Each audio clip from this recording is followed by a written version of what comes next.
여러분, 요즘 암호화폐 진짜 장난 아니죠? 진짜 난리도 아닙니다. 광풍, 제가 강풍이라고 이름을 달았는데 미친 바람이라고 이야기할 정도로 진짜 난리도 아닙니다. 여러분 보세요. 이게 지금 대한민국의 비트코인 내지는 가상화폐 현실입니다. 금융위원회 자료입니다. 2021년 올해 1월이죠. 가상화폐 거래 금액이 292조 1335억 원이었습니다. 2월 달에는 463조 1546억 원이에요. 3월 달에는요. 와우 730조 9987억 원입니다. 장난 아니죠? 올해 우리 국가 예산이 얼마인가요? 올해 국가 예산이 558조입니다.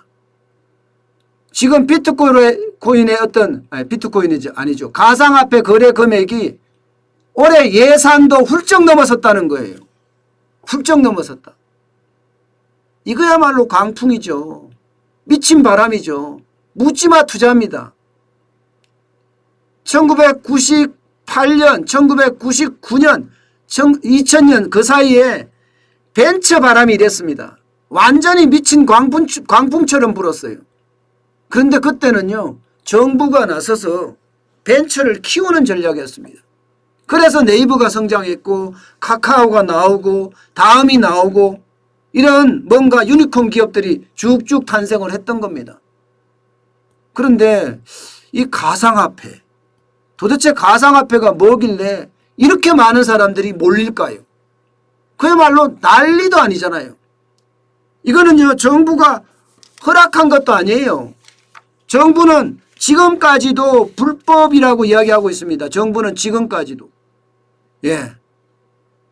그 정도로 지금 여기는 난리 구판을 벌리고 있다는 이야기입니다. 그런데 여기에 최고 1등이라고 이야기하는 비트코인도 보세요. 비트코인도 4월 15일 기준으로 이게 7,175만 원입니다. 비트코인 한 개가. 이게 여러분 1월만 하더라도 3,511만 원이었던 것이 4월 15일 날 7,175만 원까지 갔다는 게 이게 여러분 상식적으로 이해가 될까요? 상식적으로. 아마 이거 상식적으로 이해하려면 굉장히 시간이 많이 걸릴 거예요. 시간이.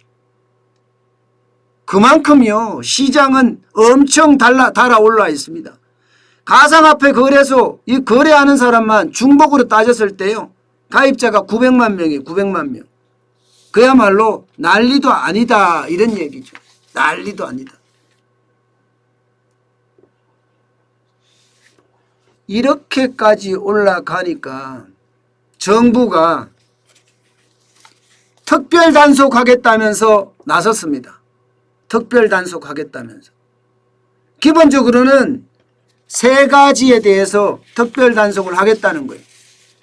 유사 수신을 불법적으로 하고 있는 건 아닌지, 불법 다단계를 하고 있는 것은 아닌지, 투자 사기를 치고 있는 건 아닌지 이렇게 말입니다. 정부가 조사할 수밖에 없는 게 여러분 도지코인이라고 아세요? 도지코인. 이게 일본의 개발자들이 심심해서 만들었다는 게 도지코인이에요. 이 도지코인을 테슬라의 CEO인 일론 머스크가 도지코인 관심 많다 이렇게 이야기하니까 사람들이 사기 시작했거든요. 사기 시작했어요. 이게 여러분 이달 초만 하더라도 도지코인이 60원대 거래됐습니다. 지금 540원에 거래됩니다. 540원. 60원대가 540원이 됐어요. 이게 퍼센트로 따지면 얼마나 될까요? 400%가 넘겠네요. 이게 미치지 않고서야 이런 일이 벌어질까요 여러분? 여러분 도지코인이 뭡니까? 이거 그냥 개발자들에게 보상금으로 조금씩 주는 게 다예요. 어디 써먹어지는 것도 아니에요. 예. 그런데도 불구하고 이렇게 됐다. 내재 가치가 있어요. 아니면 뭐가 있습니까 이게. 그런데 이게 440%까지 올라갔다고 하면 여러분 이거야말로 예, 광풍 아닌가요? 저는 여기에서 정부가 이야기한 게 다 나올 수도 있다고 생각을 해요. 도지코인에서. 유사수신. 이게 여러분 유사수신이라는 게 예, 아무나 돈 못 받거든요. 받지 말라는 거 법으로 정해놨습니다. 돈을 거둘라 그러면 예, 이게 돈을 받을 수 있는 법인을 만들어서 돈을 거둘 수 있습니다. 돈을 받을 수 없는 사람들, 개인들이 돈을 받으면 불법이에요. 그래서 유사수신이라고 합니다. 여기에 사기, 예, 사기, 여기에다가 다단계, 뭐 이렇게까지 많이 퍼져 있다고 하니 이게 난리가 아니고 뭐겠습니까, 여러분? 당장 말입니다. 유사수신만 하더라도 신고 건수가 지난해 1월에서 10월까지 가상화폐 포함해서 유사수신 신고 건수 555건입니다. 전년 대비해서 42%나 증가했습니다. 그러니 정부가 조사하겠다 이런 얘기가 나올 수밖에 없는 상황이죠. 예. 42%나 증가했으니까 말입니다. 예. 그래서 이거 단속하겠다 이거야. 그러면서 가상화폐 거래소가 이용 약관을 제대로 만들었는지 불공정 약관은 없는지 불공정 약관이 있으면 시정 조치하겠다 이렇게까지 지금 나오고 있습니다. 여기다가 두 번째 다단계. 다단계는 판을 칩니다. 판을 쳐요. 무슨 투자연구소 무슨 투자그룹 이렇게 이야기하면서요. 예, 상가 사무실을 빌려서 투자 설명회도 열고 그러면서 사람들 투자하면 훅 나르고 예, 사람 하나 데리고 오면 100만 원 준다 그러면서 예, 투자하게 만들고 이게 다단계예요. 지인 소개하면 한 명당 120만 원 주겠다. 이게 다단계가 아니고 뭐겠습니까? 그만큼 많아진다는 이야기죠. 건수도 2018년 62건이었는데 작년에 337건이에요. 444%나 늘어났습니다. 불법 다단계가 판을 치고 있다는 이야기잖아요. 여기에다가 사기. 아마 여러분들 유튜브에 들어가서 보시면 내가 코인 소개해 줄 테니까 1년에 회비 가입해라. 그러면서 250만 원씩 300만 원씩 그렇게 뜯어가는 사람들 되게 많을 거예요. 회원가입이라고 이야기하면서 말입니다. 이거요 해약 못해요. 물론 해약 되는 사람도 있겠지만 이게 해약이 안 되는 것도 굉장히 많다 이렇게 이야기하고 있습니다. 해약이 안 되는 것도 굉장히 많다. 이게 사기입니다. 사기. 그러니까 예, 그만큼 지금 가상화폐 관련해서 예, 이게 난리가 친다. 불법, 탈법, 사기가 난리친다. 그러면서 내재 가치도 없는 도지코인 같은 게 폭등하고 이게 말이 되느냐 이거예요. 그러니까 정부가 한 개 부처도 아닙니다. 한 개 부처도 아니고 10개 부처나 참여시켰어요. 금융위원회, 기획재정부, 과학기술정보통신부, 법무부, 공정거래위원회, 경찰청 등 말입니다. 근데 이게 주관이 참 웃겨요. 주관이. 비트코인이 주관이 국무조정실이 주관입니다. 예? 야, 이게 국무조정실이 비트코인이 아니라 이 가상화폐에 지금 TFT 만드는 특별단속의 주관이다. 이거 참 웃기지 않아요?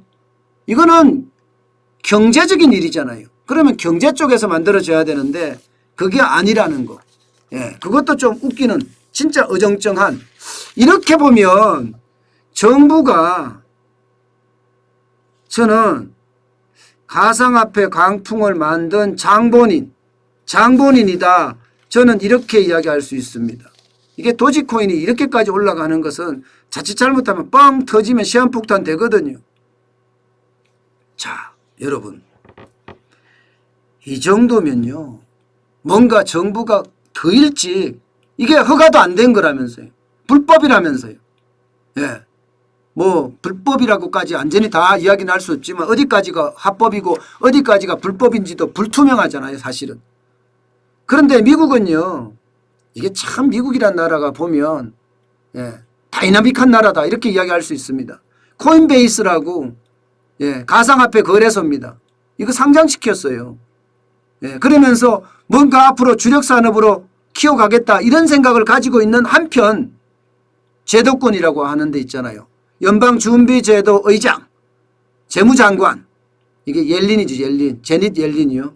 대통령까지 심지어 나서서 투기성을 환기시키고요. 거기에 대한 투자자 보호 조치를 굉장히 강하게 하고 있거든요. 쉽게 말하면 책임 있는 국가의 모습을 지금 보이고 있단 말입니다. 대한민국은 뭐 했나요? 대한민국은 뭐 했는지 모르겠어요. 지금까지 암호화폐 거래 관련해서 계좌 발급 책임까지도 은행에 떠넘겼잖아요.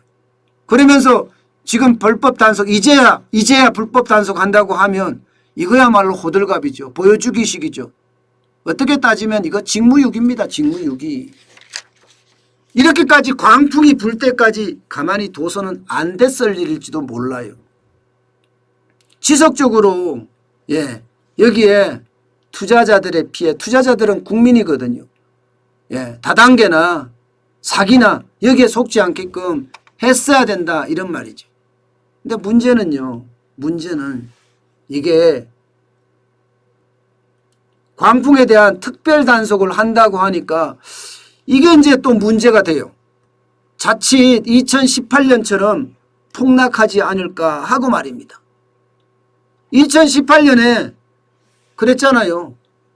가상화폐 이거 불법적인 거 다 폐쇄시키겠다. 이런 표현까지 썼단 말입니다. 그래서 내려간 게 보세요. 2018년에는 3천만 원 이하로 떨어지기도 했습니다. 3천만 원 이하까지는 안 떨어졌네요. 3천만 원 초반대까지 떨어지기도 했어요. 그래서 이런 폭락이 오지 않을까. 정부가 이렇게 기습적으로 특별 단속을 나선다고 하니까 이게 뭐 7천만 원, 8천만 원 가던 게 3천만 원으로 떨어지면 이게 난리가 나지 않겠어요? 그러니까 지속적으로 계속 워닝을 주고 워닝을 주면서 이런 단속을 한다면 모르지만 지금처럼 갑자기 10개 부처가 나서서 특별 단속을 한다. 이러면 지금까지는 방관하다가 결국 이게 문제가 될 수도 있다는 거. 그래서 비트코인이 폭락하면 많은 투자자들은 어떻게 되겠느냐. 그런 생각도 저는 들게 됩니다. 저는 문재인 정부의 어떤 모든 정책들이 전부 다 선선거 후표입니다. 후표. 여기에 선 국민이 아니고 그러니 경제정책을 폄에 있어서도 비트코인이라고 되는 그야말로 광풍이 분다. 돈이 그리 막 쏠리고 있는데도 불구하고 이제야 나섰다는 것 참 안타깝게 생각을 합니다. 저는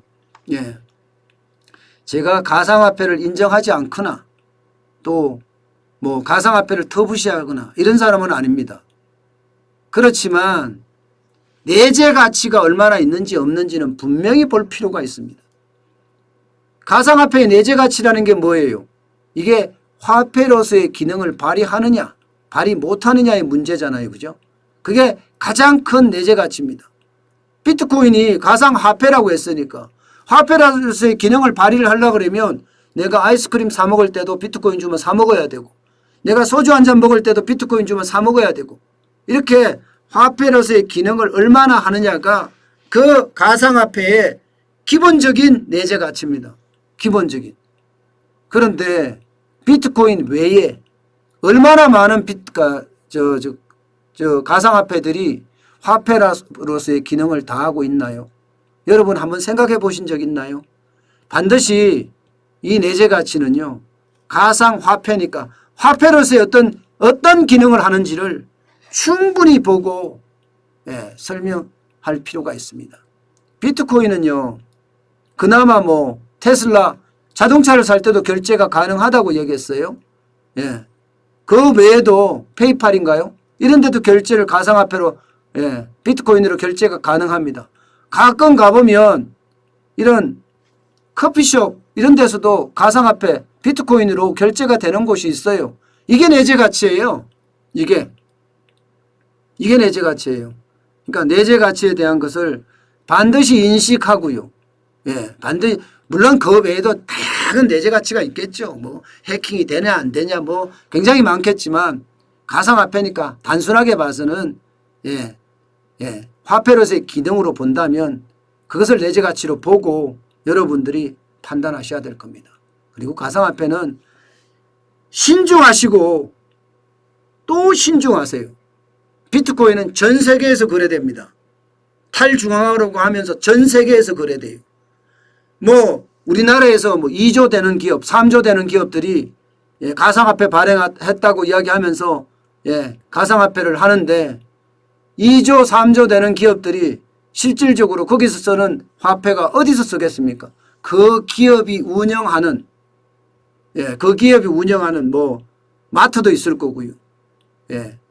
스포츠 시설도 있을 거고 여기서만 결제될 거 아니에요. 그러면 내재 가치라는 게 굉장히 한정적이잖아요.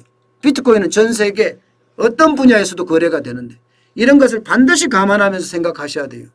여러분 가상화폐 투자는요. 확실히 알지 않으면 하지 마세요.